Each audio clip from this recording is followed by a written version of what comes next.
नमस्कार। कल मैंने ये बताया था कि किस तरह से इंडियन कंटिंजेंट के लिए तैयारी कराई गई, कितने टेस्ट हुए और फाइनली हम लोगों को बताया गया कि आप 29 तारीख को यहाँ से प्रस्थान करेंगे।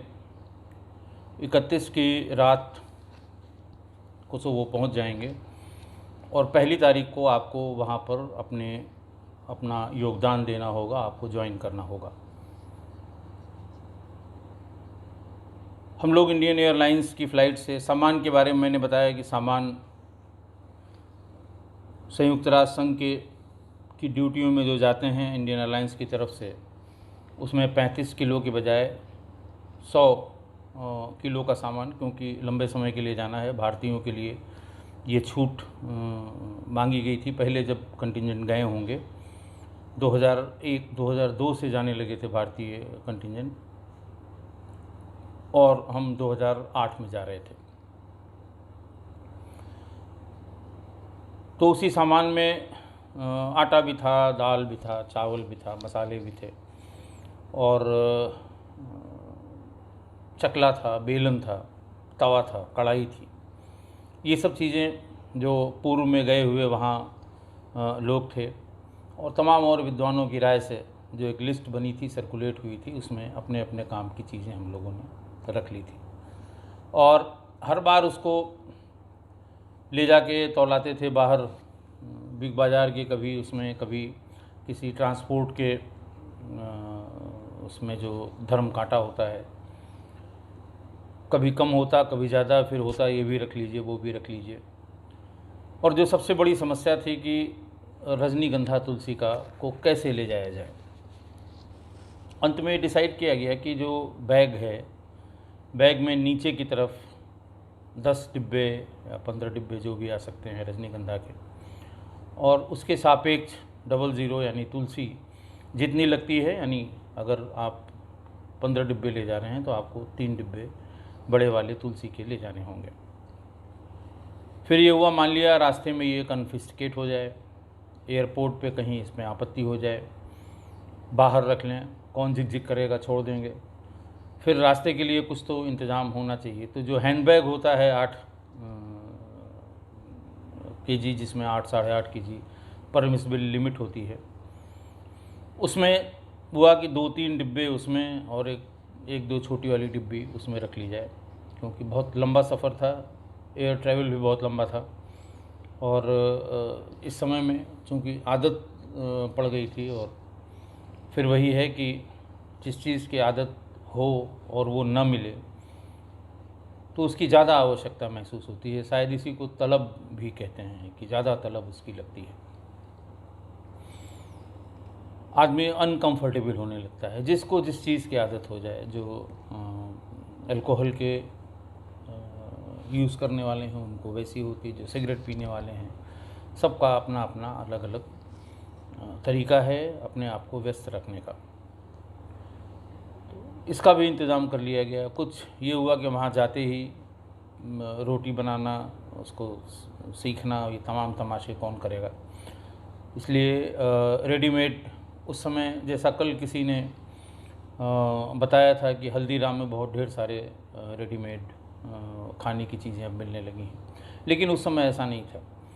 लखनऊ में हमने बहुत ढूंढा था, लखनऊ में कहीं भी इस तरह के रेडीमेड सब्जियां या रेडीमेड पराठे पैक्ड जो होते हैं ये बिल्कुल नहीं मिले। और दिल्ली जाने पर वहाँ विद्वानों की राय से, ये आईटीबीपी में जब हम लोग गए थे तो वहाँ लोगों ने बताया कि फ़ला बिग बाज़ार में या फ़ला मार्केट में इस ब्रांड नेम से ही मिलता है, इसको ले लिया जाए। तो वो भी 15-20-10 पैकेट उसको भी रख लिया गया था। छोटी छोटी चीज़ें, जैसे नमक के बारे में बताया कि नमक वहाँ पर मिल जाता है, लेकिन हल्दी नहीं मिलती है, जीरा नहीं मिलता है, इस तरह की बातें जो जिसने बताया और जो लिस्ट सर्कुलेट हुई थी उस हिसाब से सारा सामान हम लोगों ने रख लिया। रख के सब लोग पहुँचे वहाँ। लंबी लाइन थी इंडियन एयरलाइंस की फ़्लाइट में और हम लोगों को जर्नी ब्रेक करनी थी इस्तांबुल में, टर्की की राजधानी इस्तांबुल में। पहुँचे हम लोग वहाँ दिन में इस्तांबुल। लंबी यात्रा के बाद इस्तांबुल एयरपोर्ट देख के बिल्कुल अजूबा सा लगा। बहुत बहुत ही खूबसूरत एयरपोर्ट और टेक्नोलॉजी का बहुत अच्छा इस्तेमाल। जितना हम लोग एयरपोर्ट्स में, अब तो हालांकि एलिवेटर्स बहुत ढेर सारे बन गए हैं और पैरेलल, ज़मीन के पैरेलल चलने वाले जो एलिवेटर्स हैं वो भी मैंने अब दिल्ली के एयरपोर्ट पे देखे हैं, लेकिन उस ज़माने में 2006-07 में वो नहीं थे।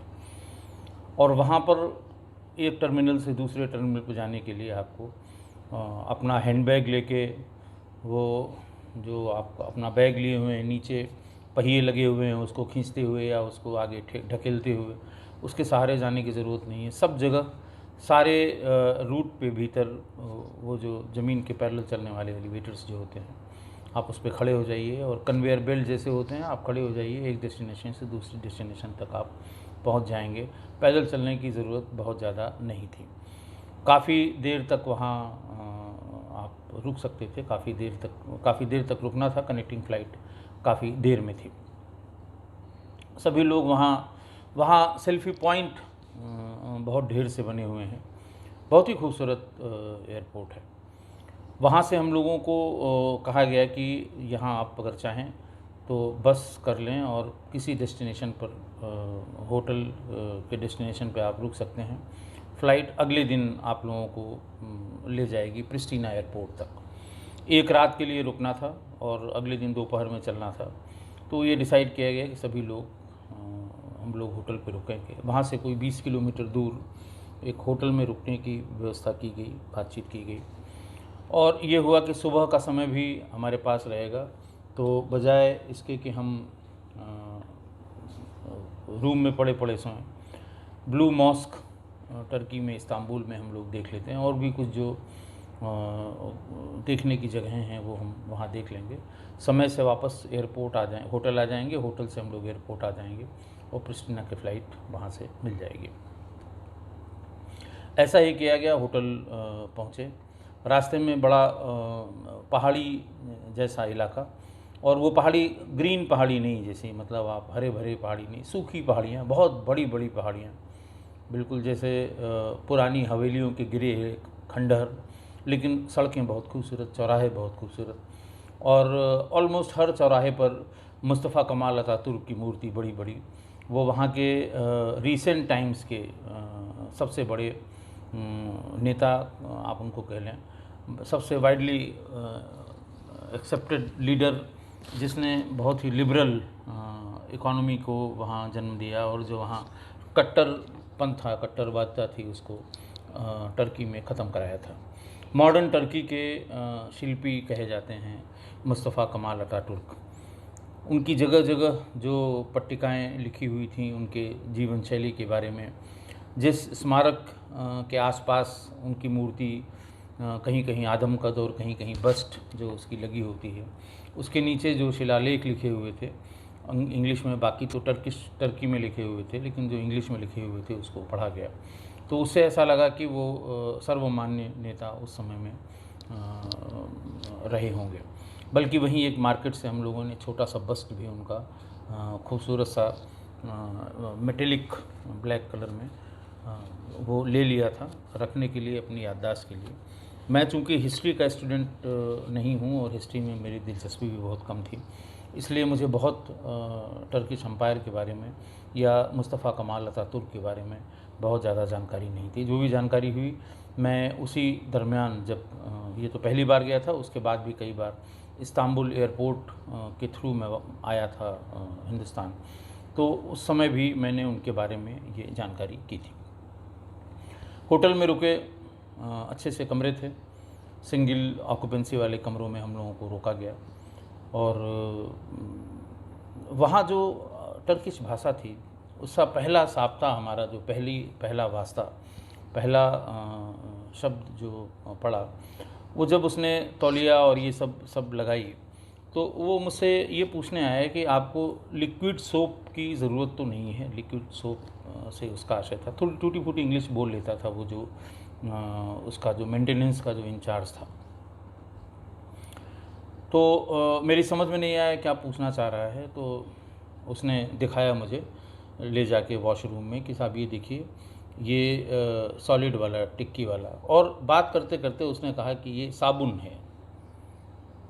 मैं एक बार चौंका, मैंने कहा साबुन ये आदमी कह रहा है। मुझे लगा कि शायद ये इंडियन ओरिजिन का है, या फिर ये इसको थोड़ी नॉलेज है, जैसे गाइड लोग रहते हैं कि वो हमारी भाषा में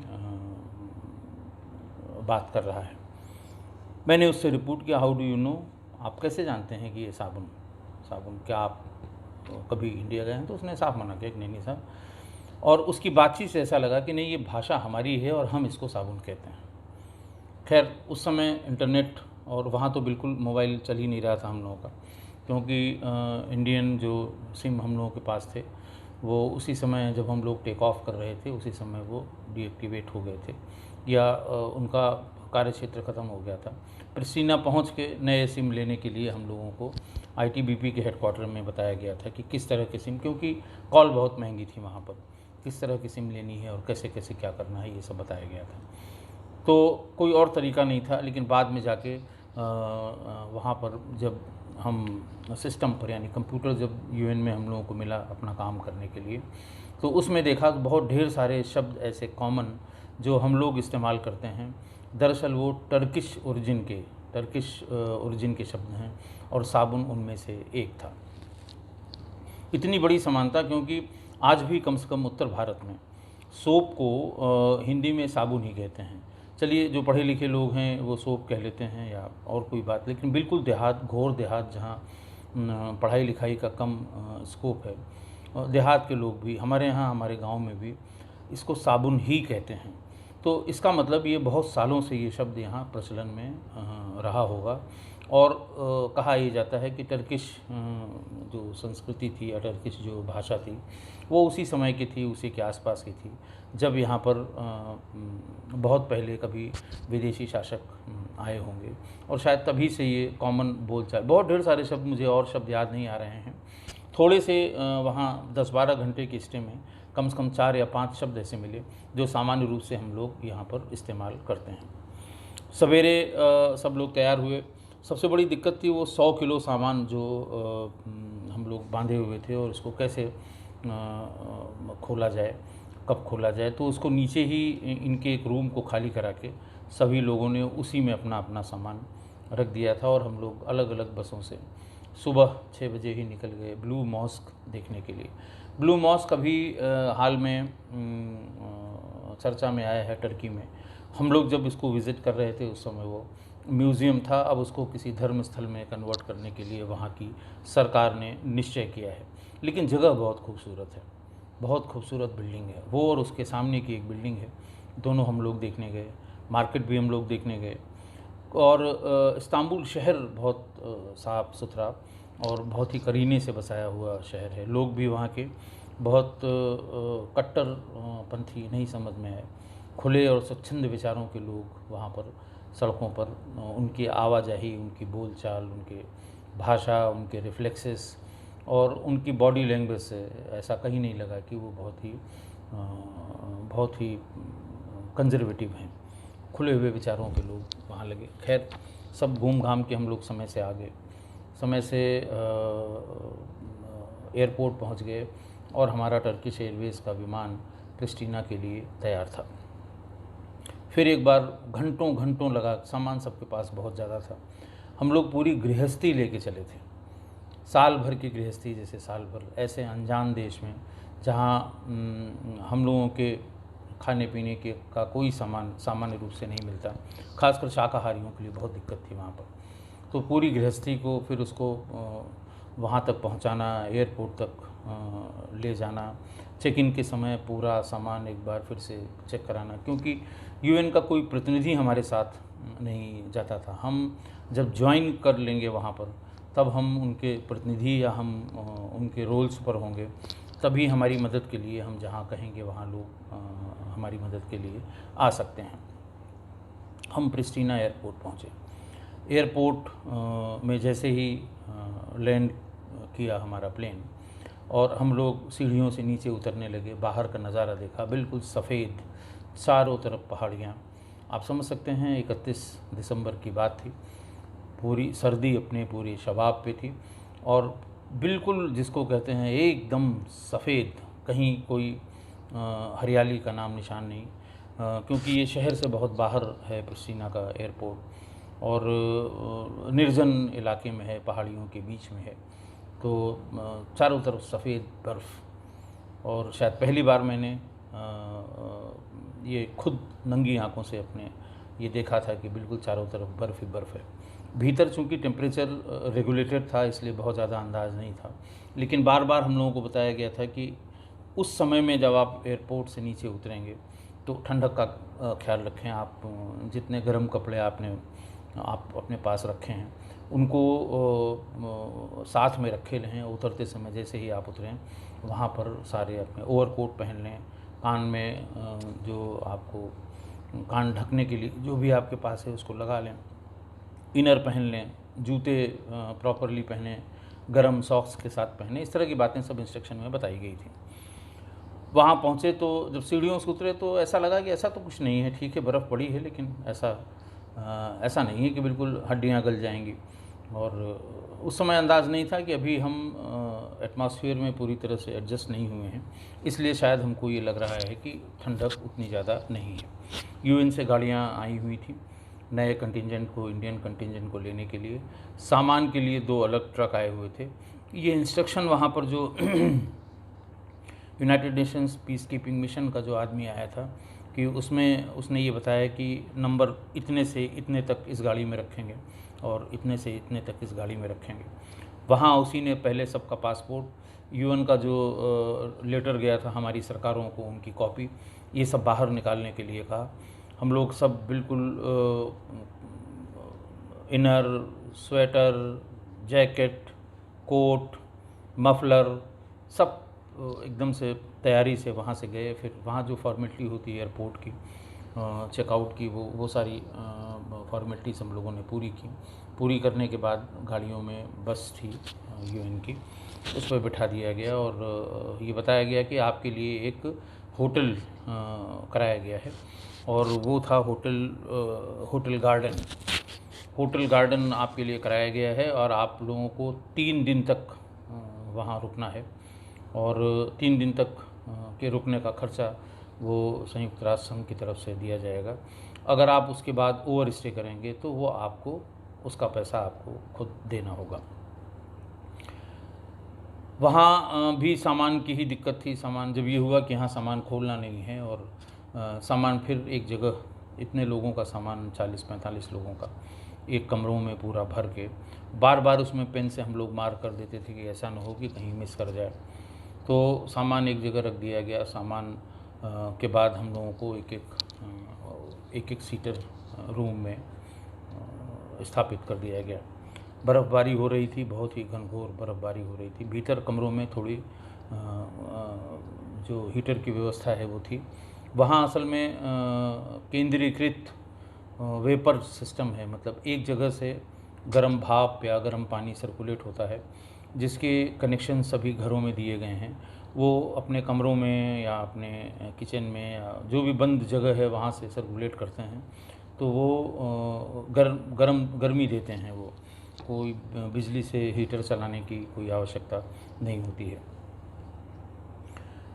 लेकिन रात में 12 फिर सो गए और अपना आदत नहीं है कि ढेर सारी चीज़ें लाद के आदमी सोए। एक तो नया बिस्तर, नींद नहीं आती और खाना खाने की जगह वही हम लोग जो अपना रेडीमेड कुछ बना बनाया ले आए थे, क्योंकि वहाँ बताया गया कि साहब फला रेस्टोरेंट हैं, आप खा सकते हैं। इंडियन रेस्टोरेंट या वेजिटेरियन रेस्टोरेंट का कोई कंसेप्ट नहीं था। किसी ने बताया कि यहाँ से 30 किलोमीटर दूर कोई जगह है, वहाँ एक पाकिस्तानी नेशनल है जो ये रेस्टोरेंट चलाता है, वहाँ शायद आपको कुछ इंडियन फूड मिल जाए। अदरवाइज़ कोई इंडियन फूड यहाँ पर आसपास किसी भी उसमें उपलब्ध नहीं है। नॉन वेज के लिए ज़रूर कुछ था उपलब्ध, वो लोग अपना जाके खा आए थे। लेकिन हम लोग जो वेजिटेरियन थे उन्होंने अपना जो घर से हम ले आए थे उसको अपना खाना वाना खा के पेट भर के और सोने की तैयारी में। सोते समय फिर वही आदत भारतीय अपनी कि सब कपड़े उतार दिए, मतलब स्वेटर, कोट, ओवरकोट ये सब उतार के, और जो भी वो रज़ाई वहाँ उपलब्ध थी वो उसी पर सो गए। रात के कोई 3 बजे होंगे तो ऐसा लगा जैसे बिल्कुल बर्फ़ कमरे के भीतर आ रही है। समझ में नहीं आया, नींद खुली, थके बहुत थे, कई दिनों के ट्रैवल और कई दिनों के मेहनत के बाद थकान जैसे लग जाती है, और बिल्कुल समझ ही में ना आए कि आखिर ये ठंडक कहाँ से आ रही है। और ऐसी बिल्कुल जैसे कहते हैं ना कि उसको कहते हैं हाड़ कपा देने वाली। फिर पहले स्वेटर पहना, फिर सारी चीज़ें जो पहन के हम लोग एयरपोर्ट से आए थे, चूँकि वहीं उतारी थी, मेजर सामान सब नीचे पैक किया हुआ रखा था, खाली वही हैंडबैग में जो सामान था वही सामान था। तो वो फिर से पहना, सब कुछ पहन लिया, लेकिन फिर भी ऐसा लग रहा था कि ठंडक जा नहीं रही थी। और तब पहली बार एहसास हुआ कि हम किसी बहुत ही ठंडे देश में हैं, जहाँ टेम्परेचर उस समय का वहाँ टेम्परेचर काफ़ी कम, -5 -6 के आसपास रहा होगा, और जिस समय हम लोग होटल में थे। चूँकि इतने कम टेम्परेचर में, और वो भी चारों तरफ जब बर्फ़ पड़ी हो, बर्फ़ गिर रही हो, होटल के बाहर भी वो बार बार जो सफाई कर्मी हैं वो पैदल चलने वाले रास्ते से बर्फ़ को हटा रहे थे। खैर हम लोग किसी तरह से रात काटी, सुबह हुई, सुबह फिर बस लग गई और सब लोगों को वहाँ से हेडक्वार्टर पर ले गई। हेडक्वार्टर में एक पहले छोटा सा ओरिएंटेशन कोर्स हुआ और आपको बताया गया कि आप किस काम से यहाँ आए हुए हैं, क्या समस्या है वहाँ की, और क्या क्या चीज़ें आपको तत्काल आवश्यकता है। उसमें सबसे पहले आइडेंटिटी कार्ड अपना आप बनवाएंगे, पासपोर्ट हमेशा डिस्प्ले पर रखेंगे। उसके बाद फिर आपको ड्राइविंग टेस्ट के लिए, लास्ट में ड्राइविंग टेस्ट था कि आपको ड्राइविंग टेस्ट के लिए जाना है, आपका ड्राइविंग टेस्ट कराया जाएगा। छोटी मोटी मेडिकल के टेस्ट के बारे में भी बताया गया। खैर बाकी सब फॉर्मेलिटीज़ जो होनी थी वो हो गई, वो हम लोगों ने कंप्लीट भी कर ली। लास्ट में आया ड्राइविंग टेस्ट का मामला। हम लोगों से पहले फ्रेंच कंटिजेंट और जर्मन कंटिजेंट का ड्राइविंग टेस्ट हो गया था, और उसमें उन्होंने बताया कि सारे लोग, कोई भी आदमी उसमें फ़ेल नहीं हुआ। उसके बाद जब इंडियंस का नंबर आया, और फिर मैं तो आपको फ्रैंकली बताऊं कि मैं, चूँकि मैं अच्छी ड्राइविंग जानता हूं, लेकिन मैं जो ड्राइविंग के नियम कानून और कायदे होते हैं उनके बारे में बहुत ज़्यादा मेरी ना कोई स्टडी थी और न ही मैं उनके बारे में बहुत जानता था। जैसे सीट बेल्ट लगा के ड्राइविंग करने का तो कोई मतलब नहीं हुआ कभी कि मैंने कभी किया हो, और पहले भी नहीं था। पहले 2005 से पहले अगर किसी को ध्यान हो, कभी चेकिंग दिल्ली में तो चेकिंग होती थी, लेकिन उत्तर प्रदेश में मैंने कभी नहीं देखी कि सीट बेल्ट के लिए किसी का चालान किया गया हो 4 पहिया वाहन में। और हम तो पुलिस की गाड़ी में रहते थे। हम अव्वल तो हम खुद चलाते नहीं थे, लेकिन अगर खुद चलाना हुआ तो कभी हमने सीट बेल्ट नहीं लगाई होगी, तो वो हमारी आदत में शुमार नहीं था कि हम सीट बेल्ट लगाते। हैंड ब्रेक का इस्तेमाल भी हमें नहीं लगता मैंने कभी किया हो।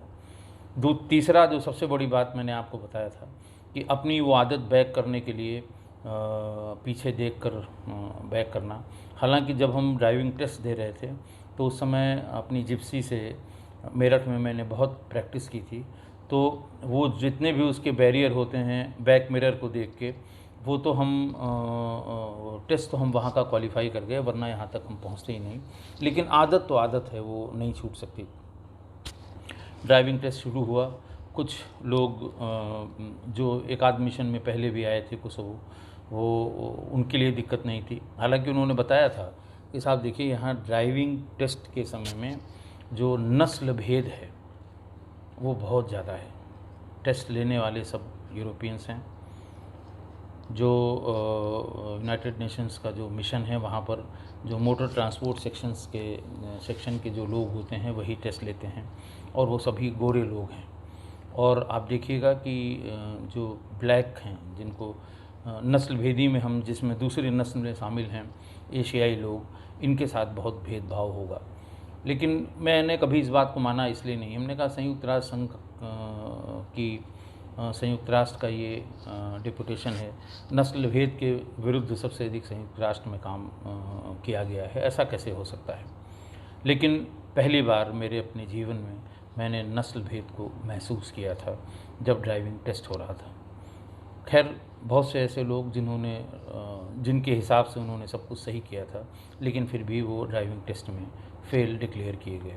मैं भी उन्हीं फ़ेल लोगों में एक था। हालांकि मुझसे उस समय गलती हुई थी कि मैं जिस हैंड ब्रेक का बार बार जिक्र कर रहा था, इनके आदमी पहले जिस गाड़ी को चलाने के लिए कहते हैं उसमें हैंड ब्रेक लगा लेते हैं, उसमें क्रॉस बेल्ट सही उसकी रखते हैं, बाकी सीट के एडजस्टमेंट को वो थोड़ा बिगाड़ देते हैं कि बैठते समय हम सीट को आगे पीछे करके, बैक को ठीक करके और साइड मिरर्स को खोल के तब फिर सीट बेल्ट लगाएं। तो ये सब उनके उसकी मार्किंग्स उन्होंने बना रखी थी कि जो इतनी तैयारी करके चलेगा उसके इतने मार्क्स देंगे। फिर उसके बाद दाहिने बाएं बैक करना, सड़क पर ले जाना, क्रॉसिंग क्रॉस कराना, जेब्रा क्रॉसिंग के पहले कितनी दूर आप रुक गए, बहुत पहले रुक गए तो भी आपके नंबर कटेंगे, एकदम बिल्कुल क्रॉसिंग की पहली लाइन के ऊपर आपने टायर चढ़ा दिया तो भी उसके नंबर थे। बहरहाल आधे से ज़्यादा लोग उस कंटिंजेंट में पास नहीं हो पाए। फिर वहाँ धमकाया भी गया कि देखिए हम इसमें आपको सिर्फ 3 चांस देंगे और अगर आपके ड्राइविंग लाइसेंस, आप अगर ड्राइविंग के टेस्ट को पास नहीं करते हैं तो आप यूएन की गाड़ी कभी नहीं चला सकते हैं, और 3 बार में अगर आप फेल हो गए तो अगले किसी भी यूएन के मिशन के लिए आप क्वालिफाई नहीं करेंगे, आप किसी भी यूएन के मिशन में पार्टिसिपेट नहीं कर सकते हैं। तो ये बड़ा भारी ब्लॉट है। वैसे हमें नहीं लगता था, मेरे दिमाग में कभी था कि मैं दोबारा कभी यूएन के किसी मिशन में जाऊँगा, न तो उसकी कोई ज़रूरत महसूस हो रही थी, लेकिन फिर भी ये लगता था कि ये एक डिसक्वालिफ़िकेशन हमारा होगा अगर हम क्वालिफाई नहीं कर पाएंगे। ये मेरे लिए बहुत दिक्कत की बात होगी। और सबसे ख़राब बात ये है कि बहुत ढेर सारे फेलो पुलिस ऑफिसर्स हैं, 26 देशों के रिप्रेजेंटेटिव वहाँ पे थे, और हम उनके साथ भी हमारी ड्यूटियाँ लगेंगी जो यहाँ पे जिस तरह की डिस्ट्रीब्यूशन ऑफ वर्क में जिस तरह से आप करते हैं, तो वो साथ में चलेंगे। और कभी किसी ने कहा कि गाड़ी आप चलाइए, या किसी ने लंबे रन पे गाड़ी चला ली और फिर मुझे चलाने का मौका मिला और मैं ये कहूँ कि मेरे पास ड्राइविंग लाइसेंस यूएन का नहीं है, तो ये बड़ा जैसे कहते हैं ना, आत्मसम्मान को ठेस पहुँचाने वाली बात थी। खैर मैंने भी सोच लिया, मैं था, कई हमारे साथ और कुछ मध्य प्रदेश के ऑफिसर्स थे, कुछ महाराष्ट्र के, जो क्वालिफाई नहीं कर पाए थे, लेकिन वो उतना ज़रूरी अभी इस समय नहीं था। इस समय ज़रूरी ये था कि 3 दिन के भीतर ही हमें अपने लिए रहने के मकान की तलाश करनी थी। फिर वहाँ से हम लोग निकले और सब जाके पूछा गया कि कौन कौन जो मीडिएटर्स हैं वो कहाँ कहाँ मकान दिखा सकते हैं। कुछ नंबर हम लोगों को दिए गए जो थोड़ी बहुत इंग्लिश जानते हैं, और तो 2-4 लोगों से संपर्क किया गया। वहाँ जो सिम हम लोगों को उपलब्ध जो लेने के लिए कहा गया था, वो सिम हम लोगों ने ख़रीदा, लेकिन तो उसका रिचार्ज बहुत भारी पड़ रहा था।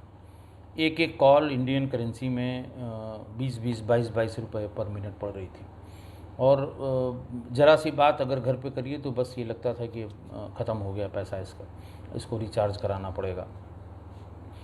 तो थोड़ी सी बात उसको करके या मैसेज से उससे बात करके सारे लोग ढूंढने लगे अपने अपने लिए मकान देते समय ये बताया गया कि जो वहाँ पर सेंसिटिव इलाके हैं, यानी जहाँ पर सर्बियंस और अल्बेनियंस की पॉपुलेशन मिक्स्ड है, वहाँ पर घर लेना उचित नहीं है, या तो आप बिल्कुल अल्बेनियन इलाके में लें। पहले मैं बता दूं कि दरअसल वहाँ समस्या क्या थी, किस लिए वहाँ यूएन को हस्तक्षेप करना पड़ा।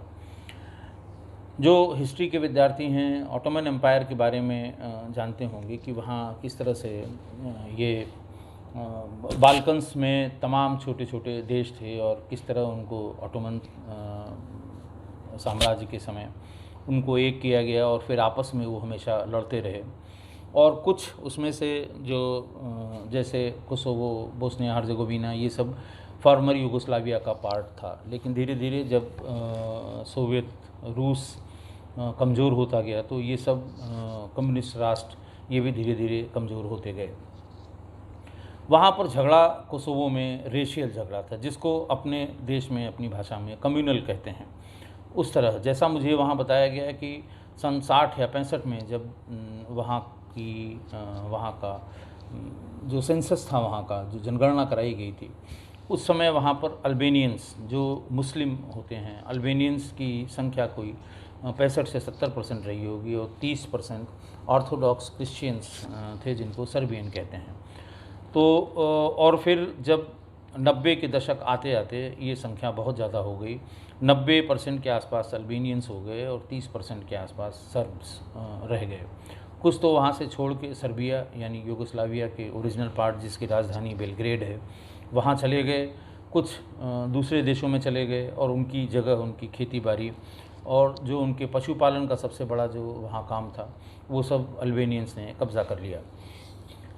90 में सर्बियंस ने ये कहा कि साहब ये धीरे धीरे करके सब पूरे हमारे इस इलाके को कब्ज़ा कर रहे हैं, इसलिए हम इनकी जो ऑटोनॉमी है, ऑटोनोमस स्टेटस उनको दिया गया था कोसोवो के लोगों को 64 या 65 में, तो उसको उन्होंने छीन लिया और उनके जो स्कूल थे वो बंद करा दिए, उनके रेडियो थे वो बंद करा दिए और यूगोस्लावियन आर्मी ने उन पर ज़्यादती शुरू कर दी। फिर 99 में अमेरिकन फ़ौज ने इसमें दखल दिया और कारपेट बॉम्बिंग की। 99 की कारपेट बॉम्बिंग बहुत मशहूर है, जिसमें सर्बियंस के जितने इस्टेब्लिशमेंट थे गवर्नमेंट के वो सारे कारपेट बॉम्बिंग में नष्ट कर दिए गए और इस पूरी प्रोसेस में लगभग 13,000 लोग मारे गए इस झगड़े में। और 10 जून 1999 को सिक्योरिटी काउंसिल संयुक्त राष्ट्र संघ की सुरक्षा परिषद ने रिजोल्यूशन 1244 पास किया और ये प्रस्ताव 1244 जिसमें ये कहा गया कि वहाँ पर एक संयुक्त राष्ट्र संघ इसको टेक ओवर करेगा, इसको मैनेज करेगा और अमेरिकन फ़ौज वहाँ पर वहाँ के लोगों के मानवाधिकारों की रक्षा करने के लिए वहाँ पर स्थापित की जाएगी और वही वहाँ की एडमिनिस्ट्रेशन का देखभाल करेगी। तो वहाँ बहुत अमेरिकन कारपेट बॉम्बिंग के बहुत ढेर सारे निशान हम लोगों को मिले। तमाम खंडहर बिल्डिंग जो बॉम्बिंग में नष्ट हो गई थी वो थी। जगह जगह पर जहाँ पर सर्बियंस की कंसंट्रेशन ज़्यादा थी वहाँ पर अमेरिकन आर्मी ने ज़्यादा नुकसान किया था। देखिए, अमेरिकन आर्मी का तो दूसरा एंगल था वहाँ पर हस्तक्षेप करने का, क्योंकि वो सोवियत रूस के या यूगोस्लाविया के, पोलैंड के उधर उनके आसपास जितना पास में रहेंगे, आर्मी बेस अपना मजबूत रखेंगे, उतना ही इस जो उस समय कोल्ड वार चल रहा था अमेरिका और यूएसएसआर के बीच में, उसमें उनको उतना ही फ़ायदा होगा। उन्हें अपने नाटो के बेस को भी बढ़ाना था, इसलिए भी वो वहाँ पर इन्होंने दखल दिया और यूगोस्लावियन आर्मी को वहाँ से मार के खदेड़ दिया। उनका जो पर्पस था वो अगले 7-8 सालों में, 9 सालों में, 90 के बाद करीब हम लोगों का लास्ट बैच था 2007 में, करीबन 15 सालों में उन्होंने अपना आर्मी बेस वहाँ पर बना लिया। नाटो का 2 आर्मी बेस बनाए गए। एक तो फेरिजाई में बॉन्ड स्टील आर्मी बेस जो आज भी है और अमेरिका का बहुत बड़ा आर्मी बेस है जो नाटो के हेडक्वार्टर्स के रूप में उधर मशहूर है, जहाँ पर अमेरिकन आर्मी K4 का मुख्यालय भी है। वहाँ जैसे पहले इनको भगाया, फिर इसकी वहाँ के लोगों को भरोसा दिलाया कि जब तक हम हैं सर्बियन आर्मी यानी यूगोस्लावियन आर्मी आपका कुछ नहीं कर पाएगी। सारे इंस्टीट्यूशंस को टेक ओवर कर लिया उन्होंने और लोगों को बताया कि हम धीरे धीरे आपको सत्ता का हस्तांतरण कर देंगे और हम आपको एक आज़ाद देश के रूप में इस्टेब्लिश कर देंगे। ऐसा करने पे जब वो अपना आर्मी बेस वहाँ बना रहे थे तो कोसोवो के किसी भी राजनीतिक दल ने इसका विरोध नहीं किया। जो वहाँ पर उस समय सबसे ज़्यादा फोर्स जो काम कर रही थी, जिसको आतंकवाद की श्रेणी में डाला था यूगोस्लाविया ने, कोसोवो लिबरेशन फोर्स KLF उसका नाम था। और बार बार KLF के लोगों पे या KLF की एक्टिविटी वाले सेंटर्स पे यूगोस्लावियन आर्मी हमला करती थी, एयर स्ट्राइक भी करती थी और वैसे भी इनके लोगों को जहाँ देखा जाता था वहाँ मार दिया जाता था। तो जब कारपेट बॉम्बिंग करके यूगोस्लावियन आर्मी को वहाँ से खदेड़ दिया अमेरिकन्स ने, और बॉन्ड स्टील में उन्होंने जो स्ट्रेटेजिकली सबसे इम्पॉर्टेंट है उनके लिए, वहाँ पर अपनी आर्मी बेस बनाने के लिए 2 पहाड़ियों के बीच में एक पतली सी घाटी थी, तो दोनों पहाड़ियों को तोड़ के उसके मलबे को घाटी के बीच में भर दिया। ये बहुत बड़ा एरिया उनके लिए तैयार हो गया। वहाँ पर उन्होंने 52 हेलीपैड्स बनाए जो आज भी हैं। इन ज़्यादातर इस पूरे बेस को उन्होंने वुडन स्ट्रक्चर से बनाया और बड़े बड़े टेम्परेरी, जिसको साउथ एशियन हट्स कहते हैं, साउथ एशियन हट्स का निर्माण किया जिसमें उनके सैनिक रहते हैं। बहुत ढेर सारे बॉन्ड स्टील उनके एक ऐसे हीरो का नाम था जो वर्ल्ड वार 2 में अमेरिकन आर्मी की तरफ से इसने बहुत ही कमाल का काम किया था। दूसरा बेस उन्होंने आर्मी का बनाया कैंप मॉन्टीथ। ये भी कैंप बहुत बड़ा इन्होंने बनाया, ये जिलान में बनाया। पहला वाला फेरिजाई एक जगह है कोसोवो में वहाँ था, और मॉन्टीथ जो है इसको जिलान में, जिलान छोटा कस्बा है कोसोवो का, वहाँ बनाया गया। ये मिलिट्री बेस करीब 20 किलोमीटर पूर्व में है बॉन्ड स्टील के, वो भी अच्छी तरह से उन्होंने बना लिया। और बाद में लास्ट 2007 में इन्होंने इसको खाली करके और कोसोवो की आर्मी जो इन्होंने तैयार की, कोसोवो सिक्योरिटी फोर्स KSF, तो KSF का हेडक्वार्टर में इसको तब्दील कर दिया गया। और तब तक बॉन्ड स्टील का बहुत बड़ा विस्तार हो गया था, तो दूसरे आर्मी बेस यानी मॉन्टीथ के जितना जो कुछ इस्टेब्लिशमेंट अमेरिकन आर्मी का K4 का था वो बॉन्ड स्टील में शिफ्ट कर दिया गया। तो आप समझ सकते हैं कि जब इतना बड़ा आर्मी का दखल वहाँ पे था और इतनी वहाँ पर जातीय संघर्ष था, अल्बेनियन और सर्बियंस का संघर्ष था, आप उसको इस तरह से देख सकते हैं कि ये जैसे हमारे यहाँ हिंदू मुस्लिम संघर्ष की बात हो, एक तरफ अल्बेनियन मुस्लिम्स थे, दूसरी तरफ ऑर्थोडॉक्स क्रिश्चियंस थे, तो इनका संघर्ष था। यूगोस्लावियन आर्मी इनको खदेड़ के कोसोवो के बाहर करना चाहती थी कि आप बाकी अल्बानिया चले जाएं, दूसरा जो जहाँ से आप आए हैं, और बोस्निया हर्जेगोविना में चले जाएं, या और बहुत ढेर सारे छोटे छोटे वहाँ देश हैं जहाँ जाने के लिए उनको कह रहे थे, और हमारा ये इलाका खाली कर दें। और इधर चूँकि इनके साथ अत्याचार हो रहा था, ये वहाँ से हटने को तैयार नहीं थे, और फिर अमेरिकन आर्मी ने इंटरवीन किया था। आज हमारे ख्याल से ज़्यादा हो गया, और कल मैं आपको वहाँ हम लोगों की जो व्यथा थी, जो हम लोगों की दिक्कत थी शुरू में जो हुई थी, उसके बारे में बताएंगे, और फिर हम किस तरह से वहाँ की स्थितियों से जूझे ये हम आपको बताएंगे। आज के लिए बस इतना ही। बहुत बहुत धन्यवाद।